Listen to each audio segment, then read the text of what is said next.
Is there a dream that you're still trying to chase, or have you reached all your dreams? You're asking questions like you're a television I thought I was just going to come out and play around the golf with you. And You're asking questions like I'm on television. Yeah, no, look, you become president. That's a dream, right? Yeah. Can't. I don't think you now, well, you can. No, you dream now. You want to be a great president. Yeah. Now you're president. Now your dream is to be a great president. I think you're doing a pretty good job.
Let's look at the big story today internationally. It's one massive yarn, and that is the handing over, finally, thank goodness, of the hostages, including the 20 that remain alive. This is going to be, these images, quite extraordinary.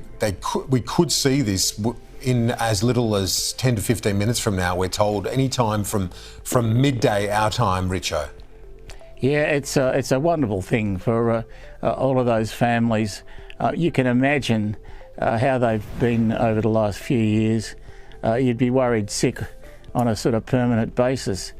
So this is a real breakthrough. And, you know, I've got to give it to Trump. He's done well on these things. Well, yes, indeed. And the Foreign Minister, Penny Wong, I know some have been critical, including Josh Frydenberg and today Peter McGoran on this program, others in the coalition slamming her for suggesting Australia played any role in providing the pressure to get this outcome.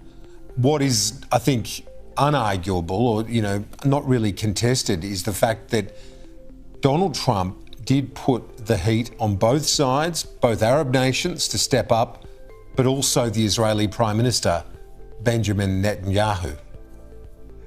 There's no doubt about that, and that's not an easy thing to do. He's a tough guy, Netanyahu, a warrior, a general, somebody who's spent his life fighting.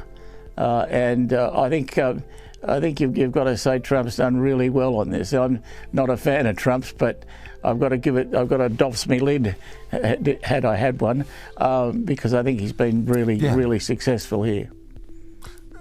How do you think that plays out in terms of the fact that he just hasn't followed the diplomatic rulebook 101? He throws that out, doesn't he? Well, he doesn't follow any rulebook. He never has. He's a shoot from the hip guy. He doesn't necessarily prepare religiously and slowly and deliberately. He just does things, and it's amazing though he gets things done. I've got to give it to him. I think this, what's happening at the moment is a real triumph for him. Yeah, and he's going to be travelling to Israel for to mark that triumph. Richo, thank you. We'll talk to you later in the week.